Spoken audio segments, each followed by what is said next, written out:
All right, we've got a lot to get to. Round 20. Hello, everyone. And we just don't have time to talk for office politics for 10 minutes like we did last week. So I'm handing the metaphorical new ball to Sean Ormerod, handing it over. Oh. And I want you to bring the same energy that you brought off here with, I think, some very good comments. That usually the sort of stuff I'd make in terms of where my gun would be aimed. Yeah. Off you go with it. Well, I think we're all in agreement. So we're about to see some vision here. Roll the tape of a great Australian moment in Test cricket. Scotty Boland, Sugar. Yeah. Gets a Test hat-trick. We're seeing all three of them here. There's the first, Cherry. Yeah, thanks for coming. Bus, you're gone too. And the third one, thanks for coming. What a great moment in Australian Test cricket. Australian Test cricket, but this is where I want to deviate from Australia. A little clip popped up on my social media of Adam White, and we're friends of SEN. Sure, we love SEN. Oh, you've named we're part names. of the family. Don't drag me into your you've named frivolity. Names. However, Adam White, this is a national broadcast. It's going to, and we don't have the clip. I couldn't. It just makes my blood boil. But I'm just going to give you a little tease, verbatim. This is how we call it. You're going to read word for word. Word for word. On it. This is a national broadcast. Remember. Okay. Another Victorian to get a Test hat-trick. Welcome to the club, the mighty Victorian. Now, are you so insecure? Hang on, you are a Victorian. Exactly, and that's why I'm allowed to come off the long run because I have just left them for dead almost, sure. Because are you so insecure? Is your head inserted so far up your own backside that you have to remind us that Scott Boland is Victorian? We don't care. He's Australian. He's playing for Australia, Dan.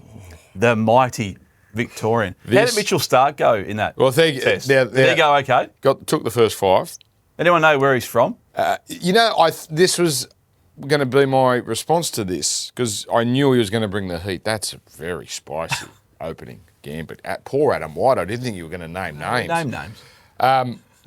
But I was thinking, where are you from again, Shawnee? We need to get to the bottom of this. You're from. I couldn't be more Victorian if I tried, Sugar. You're the male model of country Victoria. Maui. Which stands for moccasins on everyone. Does anyone call it Mo? No. No, it's always Maui. I've lost my train of thought. Except, because another one you hear, and I cop this all summer because we love Scotty Boland, right? Right, he's one of the easiest blokes to love. He's a battler, and anytime he comes in, he not just does his job, he starts, right? And do the hut, build the boy a statue, whatever. That's all great. We're all in on the Scott.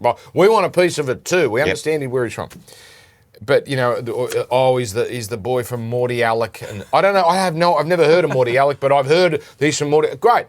And I'm thinking, you've never heard Mitchell Stark. I'll tell you what, the boy from Borkham Hills, Mitchell Stark. He's from Borkham Hills. Yeah. I didn't know. You didn't know? You didn't, because we don't do that. Well, it's just the difference between the two cultures. Yes. Tell you what, 400 wickets, the Borkham Hills battler. Because Borkham Hills for those is, I would say, working middle class. Would that be fair? Right. If Hazelwood, Cummins and Stark got the whole 10 wickets, which I'm sure has happened before, I wouldn't even notice. That New South Wales have reigned supreme. I wouldn't even notice that, would you? Day 2 of the Scott Boland story, and I don't keep tabs on what topics they do down there. It'll be, why hasn't Scott Boland been part of the setup permanently? Yeah. And I'm sure New South Welshman Josh Hazelwood is, when they handed him his blue cap, they handed him his green cap. I mean, for getting 295 wickets and has been one of the spearheads of the number one attack in the world for about a decade. But well played, Sean. Yes. Well played. I don't like the us versus them. I don't like biting we don't need it. We just. Do you know the term dissonance? Much of an answer. Dissonance is the term where you're a bit torn. Yep. I could see that. I could actually see it live. You could. Yeah. Well done. It doesn't sit well with me, but it has to be called out. But what's obvious, if this was 5 years ago, I don't think you would have recognised it. But now that you're out of it, looking into the glass house, you're seeing it. I'm very proud of you, Sean. I've never been more proud of you. Well you're done. a Victorian. That's why. You're Victorian. Okay. All right. Let's get into the meat of the show. We're going to concentrate on a particular market today, Joel. Wooden spoon. Oh. Now, can I get clarification? And I should have asked this off air. Now, we've put the odds on screen for the TV, for the visual people. Gold Coast $1.91. So it's theirs to lose. Parramatta $4.50. Then it gets interesting. South $7, Newcastle $9, West's 11, and Dragons 18. There's also Cowboys at 31, but I probably wouldn't entertain that. My question to you, Sean, is for and against a factor here? Yes. So it is basically outside of a salary cap rort where someone gets asterisked. It is whoever it's last. It's not. We're not splitting bets here. We're not splitting wins. It is whoever finishes last. It's who is holding up the table with the asterisks if there is a rort. And I was part of the decision making behind changing the name to save ourselves from salary cap rorting because the wins were still counted. Yes, but the points were taken away. So we save ourselves from that. But it's who's on bottom of the ladder, barring a salary cap scenario, Dan. So Gold Coast are 4 wins, minus 150. So for and against. What are you up What have I found? What have you got? I'm going to guess it's that team, right? I'm just going to guess it. Let's see if I'm right. Gold Coast 4 wins, Parramatta 5, South, Newcastle, and the Dragons on 6. I'm guessing the Tigers also have 6. They're not on my sheet here. The question is here, the Gold Coast have to get to 6, I would think. If they can't get to 6, there's no point really talking about. Well, they have to win this others. week, basically. So Gold Coast, before we get to your prediction here, just look at Gold Coast. So we've essentially, do we agree, 1 win for them and they've got it. They've got the spoon because their for and against is worse than Parramatta's, unless there's hidings. Gold Coast have 5 games I'd say they're not going to win. Warriors away, Penrith home, Cronulla away, Warriors home, Dolphins, Suncorp. They might flum one, but I'm going to say they're going to go 0-5, which leaves them 3, and they've got to win 2 out of these 3 to avoid the spoon. Tigers at Leichhardt, winnable. South at home, very winnable, the way South are failing. And then, I tell you what, we are set for a potential spoon bowl. Oh, yeah. Because there's 2 matchups that it could be a spoon bowl round robin. Gold Coast play the Tigers at Rabina, at Seabus. So can you see them pinching 2 wins and avoiding the spoon? Because I think if you're going to even entertain the other teams, you've got to get the Gold Coast to 6. What I'm struggling with to not get around the Gold Coast side is when you want to back a team for the spoon, you almost look at off-field stuff. You look at who's packed their bags, there's coaching scenarios, are players coming back? No. They've basically had their best team to pick from for the majority of the year. I know they've had a few little injuries, but there's been Des news last week. Kieran Foran's hung up the boots. It just feels like let's just put the queue in the rack until next year, lads. And that's what you don't need and want when you have to win a couple of games to get there. On the flip side, you look at someone like the Parramatta Eels, coach in his first year, still having a red-hot crack. You got Mitchell Moses still to come back. They look in the side. They look on the up. There's still upside there. However, we've got the run-home rating here, Shug. That's what I was pointing to. Brutal. The senior producer, Gibbo, he had fair for the Titans. His appraisal of Parramatta's run home is brutal. Can I disagree with our senior producer? It's harder than Gold Coast. Now, why he would say brutal, they got the next 3, Canberra away, Brisbane away, Melbourne home. Good luck. Brutal. But then, Cowboys at home. You can't. Brutal. That's not brutal. It's already brutal. Is winnable. It's already brutal. South at the football stadium, and then they finish with Newcastle at home. Well, they've got 3 games that are winnable, but it's front-ended brutality. Tough. Oh yeah, front-loaded. But it's brutality. break your heart brutality. Do we go to the next team, Joel? Is that the one you want? No. I actually, you read my mind. I actually fast-forwarded to last year. We had the Spoon Bowl, Parramatta and the Tigers. And you've already raised it. You're too smart, Dan. We are well and truly on path for another Spoon Bowl. Yes. There's 2 games, as you mentioned. 2 games. Parramatta will take on Newcastle. The Knights and the West Tigers. One thing I'll say to this, and thoughts on this. We don't have a versatile draw. Why don't we? Well, I've said you've really got it in for these Dolphins in Canada, don't you? Listen. Dolphins are playing the Raiders on Sunday, right? We share ideas here, Joel. Yep. But this is an ideas committee for me. Round 26 last year. Yep. We must have dynamic scheduling in the last round. Flex scheduling. So pump both the Spoon Bowls to Sunday. Give the finals teams every chance to recover. So what I would say is the 5:30 slot, Titans hosting the Tigers. Move that to the Sunday 2:00 game. Give the Dolphins and the Raiders that 5:30 slot on the Saturday, and therefore they are better equipped for finals football. Okay. I like the idea of the eighth game playoff, if there is one, being the last game of the regular season. Last ticket in. And they'll play the next Sunday anyway. Yeah, but we're on the same. We're effectively we're almost on the same page. I think Newcastle's worth looking at here, gents. If we're going to look at an outsider, because there's implosions happening. Oh. Kalen Ponga's Gonski, it seems. There's a chance he never plays for them again. Really? What?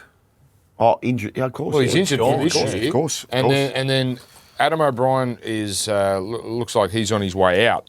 And this is exactly what I touched on in reference to the Titans. You look for these, the bad off-field, bad juju everywhere you look. There's the coach start potentially on the way out. As you said, Ponga's, for all intents and purposes, he does look completely gone from what we've seen in the media. So that's bad juju. I'd be steering clear of Parramatta and take your pick from Gold Coast or the Knights. Okay, boys, if you're running the Newcastle Knights, assuming that he is Western Webb gone, right? Tata Tatiana. Who would you put, if you were running the club of Newcastle, who would you put into that seat? Well, you got to think who's available. So Willie Peters coached there. He's had success. I like the idea of Willie there. Peters. They're my two. Yeah, I like Willie. Isn't it funny though how we, just from a broader perspective, how that one assistant coach becomes flavour of the. Josh Hannay has been sniffing for 7 or 8 years, but all of a sudden this year now he's the flavour of the month assistant coach. Yeah.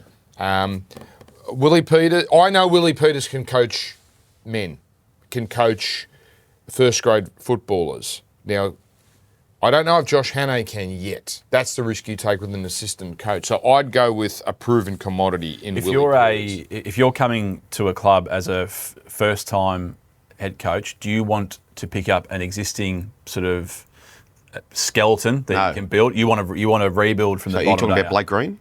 Well, I'm talking about probably like a Hannay coming in for his first job. I don't think the Knights are a full sort of rebuild territory, which is what Jason Rolls probably was doing at Parramatta. He's cleared out the decks. There's enough there. They've got Dylan Brown on the way in. It'd be great if they could keep Great Callum juniors, Ponga. mate. Great They've got juniors. Fletcher Sharp coming through. Dylan Lucas, he looks like a 10-year player for that club. There's enough there to sort of shape, which leads me to think it probably fits like does a Brad Arthur or someone come back to the NRL. But Willie Peters, mate, that town, they could fall in love with him. He's the kind of guy, mate, he was a gun player. He came through at my age, gun player, super smart. For whatever reason, didn't scale the heights that he probably should have. For some reason, Willie Peters, he just sounds like he should be sort of on a rocking chair in... No, but what annoys me is he's a little battler, and then people put Sam Burgess in front of him. Is he a battler from Borkham Hills?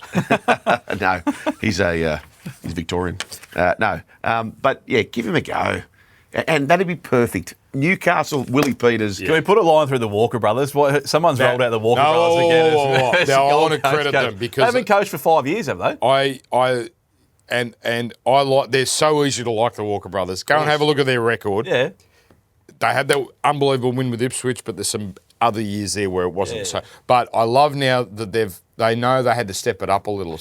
So they've done the media rounds, which is always compelling, where they guarantee winning a comp. Now the extra bit of cheese, we'll bring Sam with us. Do you notice that? Yeah. We'll bring Sam with us. And Robbo's going, hey, Sam, you read this?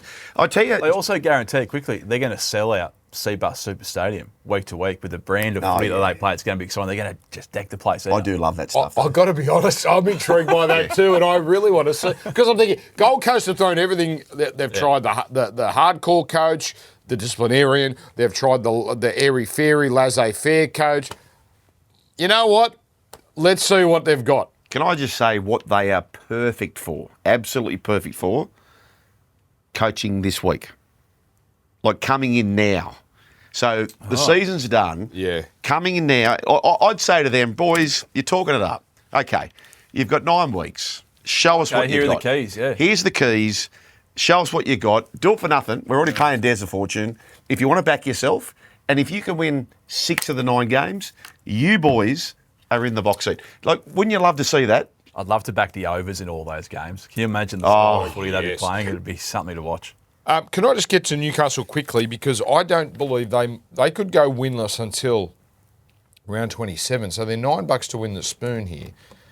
Their for and against is a bit better than the rest, so they'd have to cop a couple of pacings, but they've got Warriors at home, That's a big one this week. Is a huge one. Canberra away, trouble. Penrith at home, trouble. Cowboys away, it is away, so they're going to be underdogs. Brisbane at home, Cronulla away. I'd say, Sean, they're going to be underdogs for all 6 of those. Yeah. Then it gets to Parramatta in Parramatta. I could get them, Joel, to 6 and 17, which means at $9. Now, I thought it was split for the bet would split if it was shared wins. But now it makes it a little tougher. What's the run home rating? That's what I'm more concerned about. I know Parramatta's brutal. Well, let's bring up Newcastle again. I think it was decent.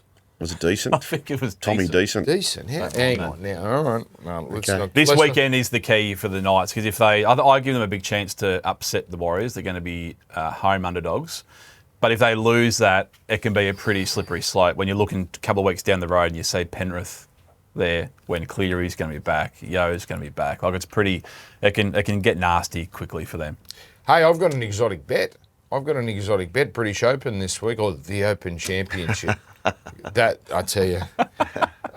Can we load up an impromptu Bambi? I think I've done it before. But Victor, I've got 4 people, right? And I know it's a cop-out, but it's 150 field here. Can I have more than one pick? Yeah, I'm writing them down. So Victor Hovland, the 3 of them about the same price. Victor Hovland, Big Bob McIntyre, third at the US Open last time up. And is he actually big? He's husky. Okay. And Husky. lefty. Xander Shaw. I'm not letting Xander Shawfley go, defending champ. He's recovered from his injury. He was in pretty good nick last week. My 4th pick, it was going to be Scotty Scheffler, obvious.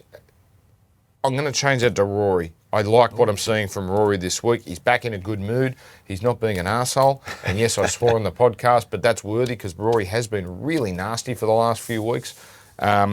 So he's back in a good mood. He was in great form last week. Didn't quite win, but he was close. And what I do is I Quinella then up. That's 6 different Quinellas, and it takes a bit of finding on the Sportsbet app, and hopefully it'll be up by tomorrow. But the odds are so huge, you don't have to put much on to get those Quinellas, get value out of those Quinellas. I got a quick tip from our friends at the trading floor, just outside the studio here. Happy people.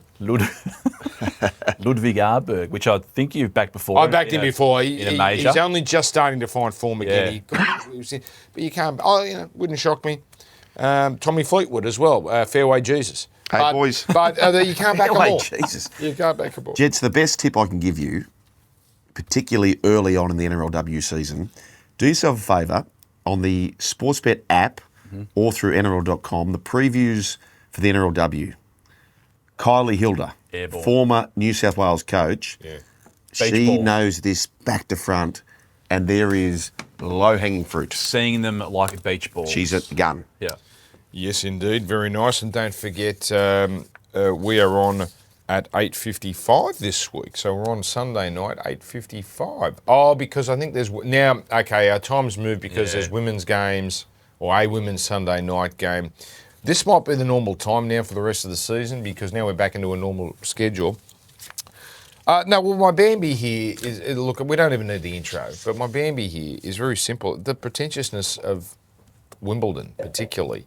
Like, I was very lucky to go to Wimbledon 20 years ago, and the thing you notice is it's a class-based system. You're either like me, which is a nobody, in which you're treated like dirt, or you...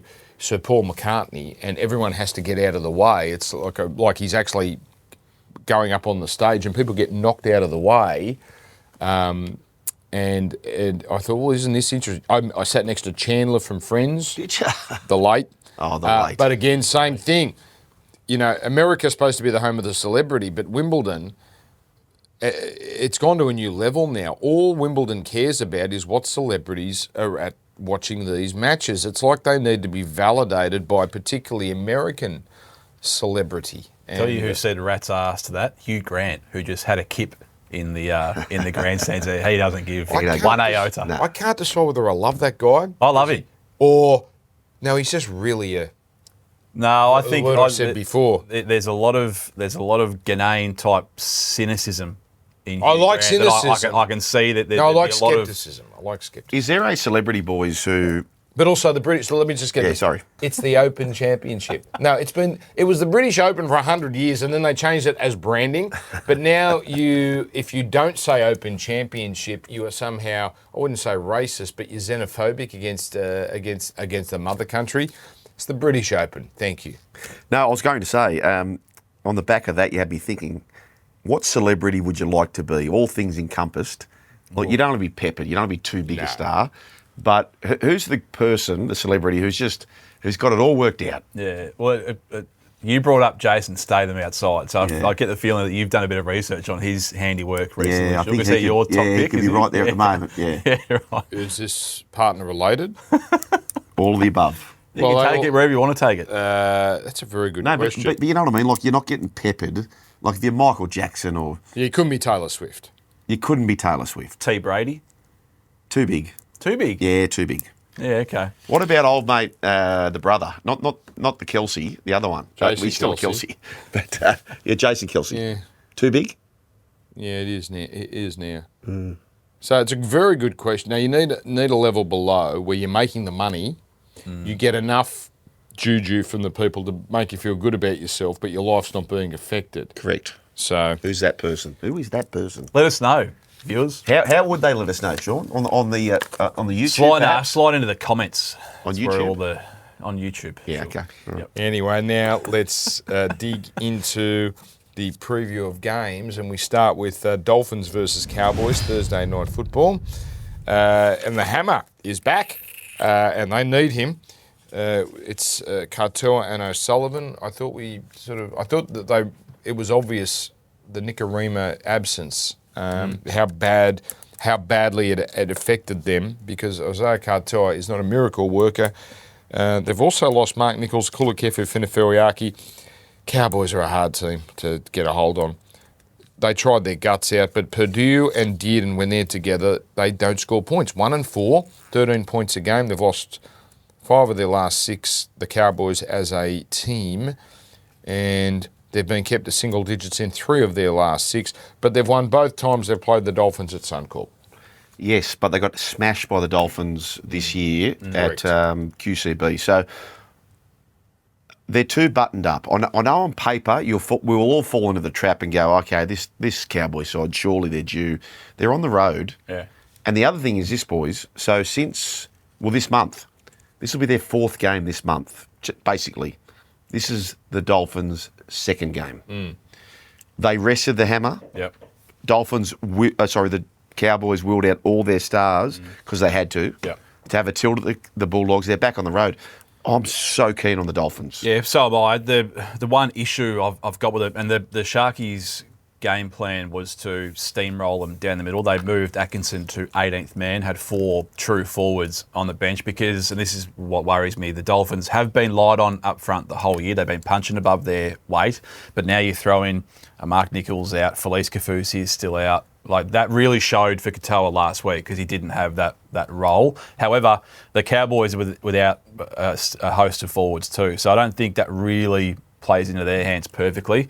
If this opens up, we know the Cowboys can sort of score points, but their defence is awful and has been for the whole year. With a fresh hammer, with a Katoa, maybe with a bit of good ball, I think they can open them right up. I just wonder if that's the last time we saw the best of the Cowboys, the Canterbury game. They put everything into Last chance saloon. Yeah. And I can see them being, what do you call them? Holiday makers. That's starting to loom. I think that's, and there's a smell about the coach at the moment. There's been a smell for a little while. There's a waft. And I'm with you. And I've got the flair. Cowboys. Oh, you want to just very quickly? No, but first? I think it ties in very closely with your flair. Let me explain it here. Cowboys are the worst team in the NRL at conceding tries to second rowers. They've conceded 15 tries to second rowers. I was hoping this man who does know how to score a try, Connolly Lemuelu, he is starting. Unfortunately, there's some injuries for the Dolphins. $7.50 for a first, second, third, or as we call it here, the almond latte, because it's not quite the long black. I will be having, let me tell you, the almond latte and the long black on that, because I like him a lot. And Dan, sorry, Shawnee, just to add to what you're saying, which Sean's going to support here, most of those back rower tries have been left-sided where your man is. He is. He suits this graphic to an absolute T. Dolphins try scored on the bottom of your screens there. 42 through that sort of middle left, centre left channel, which is right in those areas, Dan, of your man. But the biggest number there is the plus 18.6%. So as a proportion of their tries, they're well exceeding the NRL average down that channel. Flip side, Cowboys just leap for fun down that side of the field. So I'm looking at Connolly, I'm looking at Herbie. Yep. I'm just going left. I think you can have some fun with the same game multi. This is the last time they played, and Katoa on this occasion. This is up in Townsville as well. What about the fist bump? He had an absolute day out, and he puts a back row through down that channel there. Again, left heavy, put someone through. It was Cody on this occasion who gave the tap in to Herbie, which I still don't love this, but anyway, we move on. They go left. I think they're having some fun. I got a question for you, Joel. Are they better served, the Dolphins, with O'Sullivan at 6 or Avarillo? Because I think O'Sullivan is too similar to Katoa. Oh, okay. I think they're two organising players. O'Sullivan's a fine player. Yeah. But I think they lack something on. I think their issue is in the outside backs now with Bostock gone for the. I don't think they've got the. I agree. I would have Avarillo at 6 because he pretty similar to Cody. He's a runner of the ball, which Katoa needs. But who else do you put in that back five? That's the question. Sean was an 18th man for a grand final premiership winning team. Oh no, I'm not saying I'm saying it's square peg round. Yeah. I think probably what Sean's alluding to is that you kind of like who's available. Yeah. Let's pick our best 17. Yeah. All right, let's go to a very good game Friday night, 6 p.m. Sharks, Roosters. This is a beauty. Now, I did declare the Roosters. I would have them as my best bet. I still think the odds are wrong. And moved your way? 1 point? It's still 2.5. They're not going to be my best bet. There's something fishy about this line. Isn't the trick to punting, Joel? It's not finding the winner or the loser. It's finding the wrong odds. Yes, correct. This is what I think. Cronulla I respect too much, so I'm not going to be going against them here in terms of best bets and those sorts of things.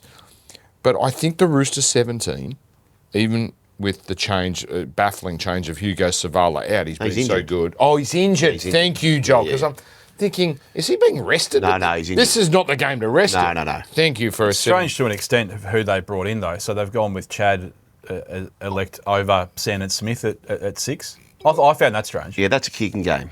I was going to say have two pop guns. That's it, and you can let Walker do his thing and let Chad run the show. But I still think, Joel, the Roosters 17 is better than the Sharks 17. Back to your first question or point. For me, this is an absolute, the more I look at it, flip of the coin game. Okay. Absolute flip of the coin game. So with that in mind, at the price, at the line, you've got to be on the Roosters side. This is a huge game, 4-point game, Sugar. And I think the Sharkies, if they are to get the win here, and it isn't if, because I agree, there's not much between them in terms of betting. Their run home from this point, though, gets pretty cushy. They don't leave Sydney. They've got a lot of, not easy games. No games are easy, but they're going to be favourites in all those, barring one, which is the last one against the Doggies, but it's last round of the year. There's a big chance the Dogs are already home, top 2 or top 4 locked in, resting players. They can actually go on a run here, but it comes down to this game here. This is a huge game for both teams. Some stats here. Roosters won 9 of their last 11 against Cronulla. Remember they thumped Cronulla pre-Origin. Cronulla had no one out. Roosters had 5 out, 42-16. They've won a stack at Shark Park in recent times, the Roosters. This is my favourite of the Roosters stats. The last 9 games, this speaks to how well they're playing. Their worst result, lost by 4. So I think they're 6-3 in that period. Of the 3 losses, they've lost by 4. They're one of the hottest teams in the competition. And here's another stat. They put up, you still do this one, Sean? I haven't looked. Try inside the first 8 minutes. Yeah. Right. Yep. Roosters this year have scored 10 times inside the first 8 minutes of games. So they score first and they score often. You're saying a toss of the coin, which makes you lean towards the Roosters, but who do you think actually might win? Look, I've tipped the Roosters in head-to-head comps, but again, it's a flip of the coin. It's absolute flip of the coin. Do you want to talk about Sam Walker? I do want to talk about Sam Walker. Now, I spoke about in the podcast version, I love the idea of his father and uncle coaching a team, and I think this is the time of year to do it. But let's get back to Sam. So Sam is a very good tackler for his size, 83% tackle efficiency. But last week, 75%, which includes 6 missed tackles. One was Jaden Sewer, and I've got a big concern, boys. I think that broken hand of his is still cagey. Yeah, okay. You know, like you can tell him he doesn't really grab onto him. And guess who's running into him this week? Britton Nakora. That's Britton Nakora saying, I'm coming straight after that. Yeah, and he runs that, I know you love it, the outside, that real sharp diagonal. Yeah. It's the opposite line to what they usually run. He's a weapon. I just think on a few of those occasions where he missed tackles, it looked to me it was more a decision-making thing as opposed to he was there but dropped off because of the hand. And I think with more first-grade footy under his belt, that'll sharpen up. But he does give away a lot of size.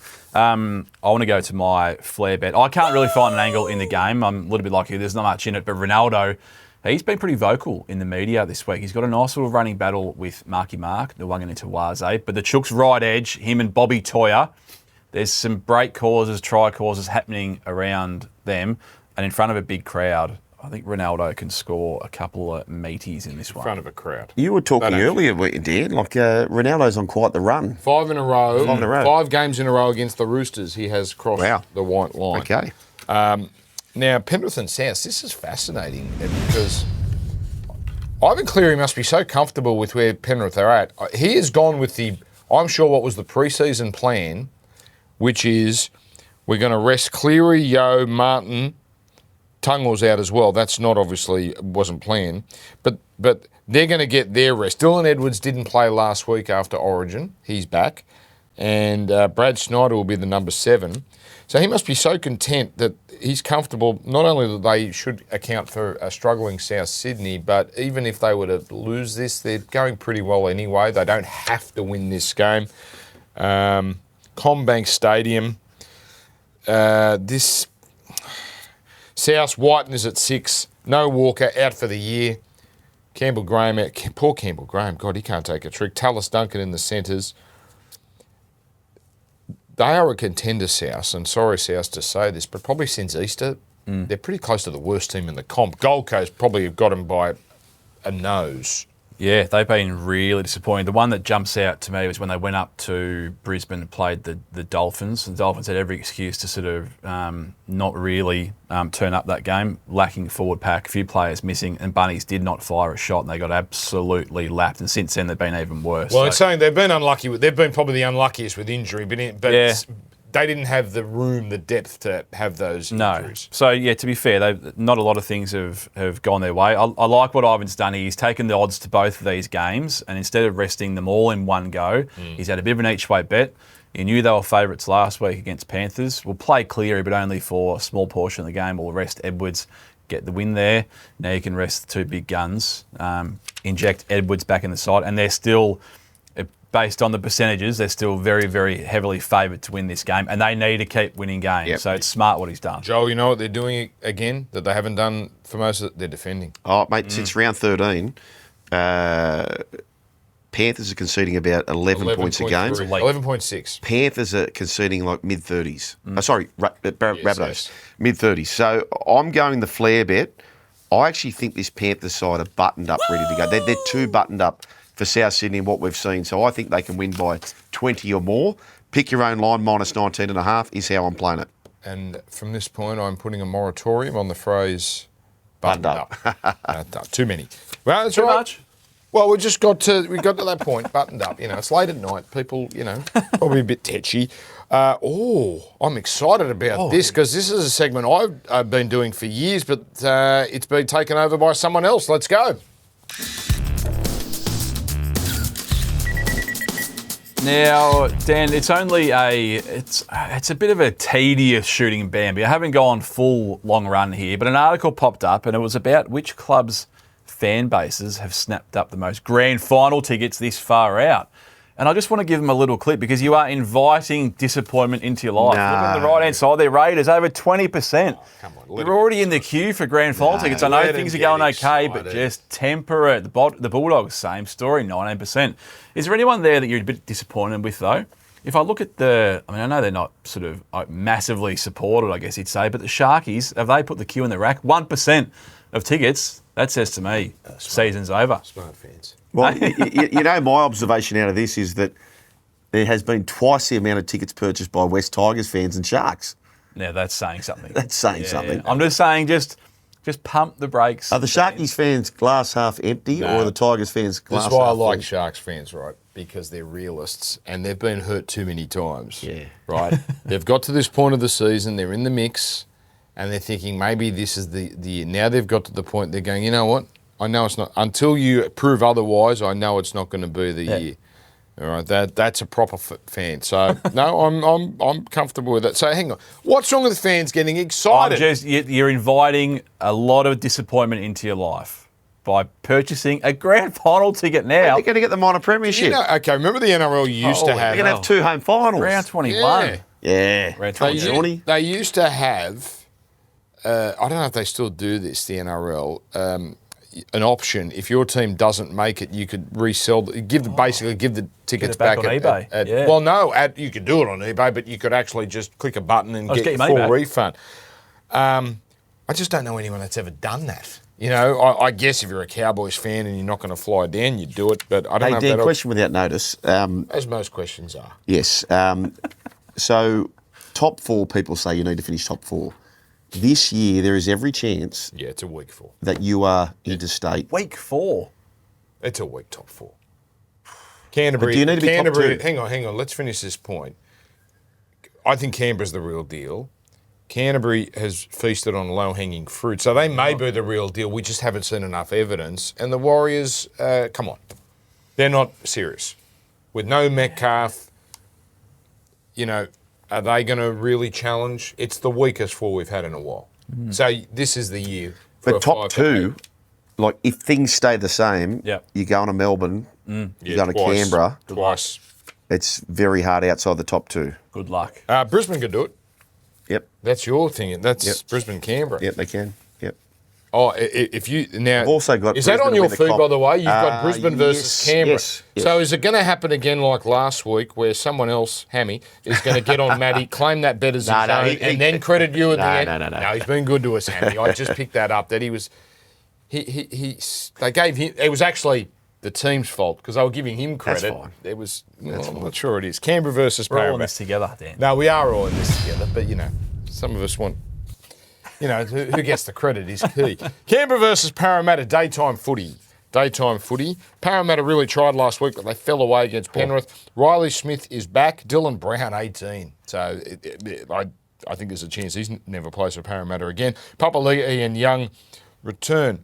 Now, this is the game, Joel, you'd be forgiven for thinking, and maybe correct, Canberra should win by 30, should win by 40. Yep. They tend to concede a lot of points, Canberra. They'll score their 30, 34, but they mightn't win by as many as they should. Between the buys, they had 3 games, and they were pretty ordinary. They won the games. They're on a winning streak, but they were pretty ordinary. I kind of feel like this game, after a break, back home, Parramatta hearts broken, holiday maker-ish. Yes. They're going to go berserk. Last time they met, Darwin, round 6, admittedly, round 6 is millions of years ago. But they met then, and the Raiders in every single metric. Look at this, 50 to 12, Dan. Yeah. Almost 2,100 metres. That's very rare to see that sort of number. It's a shellac. Post-contact metres, 715, 45 tackle breaks. This game had no Moses. This game coming up has no Moses, no Brown. They just destroyed them. And I don't see why this would be any different. Yeah, I don't think this is going to be a close game, but I have to just give a little nod to Canberra's close game record. Go back to last year, they were 8 wins, 2 losses, games decided by 6 points or less. That is an incredible number in your favour. This year, Dan, 6-0? they're 7-0. 7-0. They're 7-0. So you're saying they're 15-2? Yes, in the last two seasons up until this point. Now, at some point, I was of the opinion there is a theory that it will find a way to level up because you're talking one penalty, a bounce of a ball, an error can decide a game by that margin. but they are. Ricky's got them. I think they're the fittest team in the comp. He's got them humming. They've now had a couple of buys. This is where they lock in to the last 5-6 games of the year, and I think it starts right now. Well, I hope you're right for this reason, because they've got Parramatta's got defensive liabilities, centres, second row on the edges. Sebastian, Chris, and listen, Hudson Young rightly has the reputation as a great try scorer, which he is. Zach Hoskin can get over as well, and you're getting much better odds. Sneaky underrated. So if this is the cricket score you two suspect it may be, $8.75 is where we're going. Did you hear that? Did you hear that little noise of approval? Canterbury versus Dragons. Lockie Galvin in the halves. So the button has been pressed. Go time. As we speak, doubts about Leilua and Hamish Stewart. Satili Tupanua on the extended bench for Canterbury. No Bronson Sherry. Canterbury, obviously, very warm favourites, -8.5. Good game at Cogra, round 1.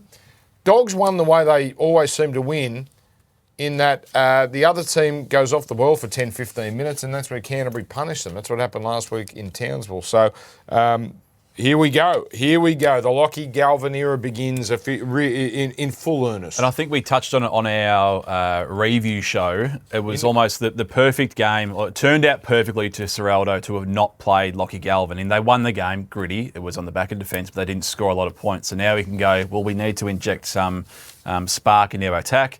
Let's start Galvin at 7. And I think it probably goes on from here. I just want to go straight to Bulldogs defence. Looked at it last week, but it is just so rock solid. And this game will be won on the back of defence. Line breaks conceded, ranked first, hardly any line breaks. Then it gets to their red zone numbers are huge. So the first one, 21.8, is how many red zone play the balls they concede, which is field position, territory. They hardly concede any, ranked first. And then teams don't convert those to tries. Then it all culminates in, well, you can't score points against them. Less than 17 points per game they concede. They are the B word. I'm not going to say buttoned up, but I just said it. This game is going to be won on the back of their defence. Dan, the other thing to Shawnee's point, to add to that, so he was saying that they have the fewest play the balls inside their 20. Dragons are second last for having play the balls in their opponent's 20. So my thing is, how do the Dragons even get up there? Yes. So therefore, 23, but it's not my flair, but 23 bucks for the to nil. I like this. Why is it not your flair? Oh, you're saying if you were to have... I just have to share it. I feel compelled to share it. It's not too far from my flair, which is, and it's very much in the same ilk. It's doggies minus, so they're going to cover the start, but the total is going under. I don't know where the Dragons... I don't know how they break down that defensive outfit. You look at Kyle Flanagan, and King Tonga, they've only got 5 try assists apiece. Yeah. That's not good enough for what should be attacking halves. Canterbury also not in great try scoring form. No second half tries for 3 straight games, none, and only 6 tries total last 3 games. But they're 12-4. They're doing what they do. Sorry, I just got an itch, and scratch. You know what that itch is? It's a nagging one. Oh, it's an itch. It's a. You're scratching it. I think Manly's going to do something against Melbourne. Itch. I think Manly are going to push Melbourne. I told you I had an itch. It's nighttime storm. $1.33, 3.37 Manly. 9.5 is the line. Now, Melbourne beat the pants off Manly at Brookvale in the second half in round number 5, or at 4 points, as we officially call it. Manly's away record, no good, 2-5. Look, they've won their last 2, but that was against strugglers at Brookvale, so I don't know how much we read into that. So there is no stat out there that tells me that I should be scratching that Manly itch. Melbourne... Your hand's bleeding, you've scratched it that much. It sounds like a 13-plus sort of scratch. Nick Meaney, what, Manly? That's how much you're scratching. I think head-to-head will do. Mate, you've chipped away more than Andy Dufresne in Shawshank. You've just been kept... Ryan Pappenhausen not playing, but the Origin players, Coates, Munster, Liero back, so it's a very formidable Melbourne team. There is no reason, Joel, to think, outside of having an itch, that Manly should compete in this game. Your itch, I'll support your itch in a way. Manly off the bye. They meet the Storm at night. We know they prefer the daytime. And they've been to Townsville, to Newcastle. Yes. Disruption for Origin. So that itch, is allowed to be scratched. This is a concern still for Bellamy. This has been the case for 12 months. Their right-hand side, Dan. Ruben Garrick is taking on his brother-in-law, Tyron Wishart.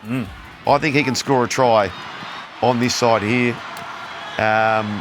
Tommy Turbo, who is not left-sided, I'm going to throw him into the flair for any time try scorer because there he is. Look at him loitering around. He's playing right centre. You wouldn't believe this. He's playing right centre. But he'll pop himself over there. If Dan's itch does get scratched, I could see those two boys scoring a try. It's a live chance, Dan. Yeah, I think they can keep it close. So I would never put head-to-head money on Manly for this game. But I just think Melbourne, I know you disagree with me, Sean, I just think Manly might niggle away. This is a gritty Melbourne win. And I think they might get serious from the week after. Maybe my timing's out. I'm a wee bit concerned about Pappy's calf. This is 2 weeks now. He was laid out, rested him again. I'm a little bit dubious about how good that calf is going. Oh, sceptic. Nick Meaney's doing a good job. He's doing a great job. Yep. And probably, I still think, I've thought Nick Meaney was top seed for the celebrations, Try July. I guess Radley's camera. Happy Gilmore. That's the one that's that'll be replayed for years. Yeah. Are we going anywhere else with that game, or we're happy with we're that? happy with that. All right, very good. 2 games to finish off here on Sunday. We won't, they're not. Careful, Dan. They're not top of the table clashes. All right, they're not top of the table clashes. On the regular podcast, which you can get on YouTube and KO and audio, we did 15 minutes on the bloody wooden spoon market and basically hammered every team in the market. So don't now get precious on me now. Tigers, Titans, Leichhardt. Only second game this year the Tigers have played at Leichhardt. They've won 5 of their last 7 there. Adam Dewey at 13. Now, I want to know, Joel, give me your flair, but then you need to answer. Did you have this flair before Dewey was put at 13? Yeah, I did. You know? Anyway, like you called the Roosters game, Dan, and from that game he looked so fit, ready to go. Scored and he was 2 good last against week. the Warriors. Yep, he's mine. Armand Latte, first, second or third. Yes, Taylor May returns to first grade. Gold Coast have lost 11 of their last 13, so they're in awful form, and the coach probably gone. So we get to the last game, Newcastle versus Warriors. Still no Fletcher Sharp. They haven't won without Fletcher Sharp this year. Kalen Ponga may never play again, the way things are sounding. Bradman Best playing his 100th. Kurt Capel returns for the Warriors in the centres. Poor old Rocco Berry cannot take a trick, that fella. Gagai at fullback. He was awesome last week. Awesome. Captain too, by the way. Yes, he's been awesome, honestly, for the last couple of years. He has been terrific. Awesome. Warriors away from home 5-3. They're very good at picking off wins against bottom 9 teams, the Warriors. 8-0 this year. I'm just going straight for the milestone man, Bradman Best. He was enormous last week, 2 or more. The Wales right edge defence is a concern. He had something like 17 runs, 200 metres, 8 tackle breaks. Bradman Best doesn't really like passing either. Shawnee, I'm not in the business of Try July encouragement as far as giving ideas, but Bradman, you're playing 100. Bradman's 100. When you score, you must raise the bat. Writes itself. You like that? Best bets, I do like it, but best bets after this, get them onside.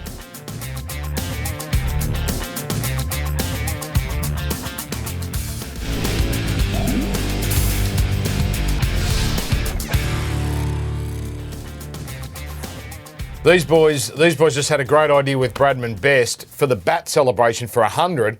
Pick up the corner post. Pick up the corner post. Well, good thinking, gents. Best bets time.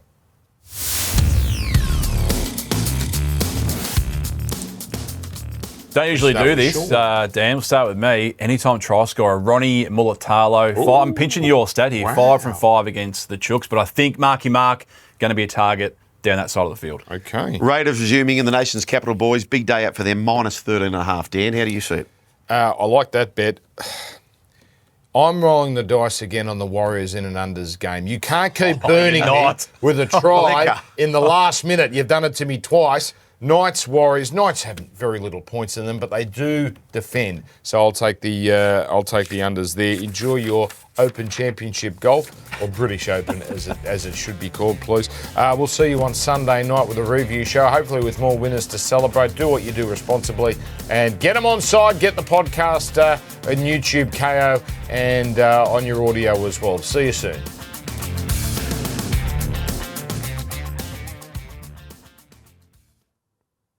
Imagine what you could be buying instead. For free and confidential support, call the number on the screen or visit the website.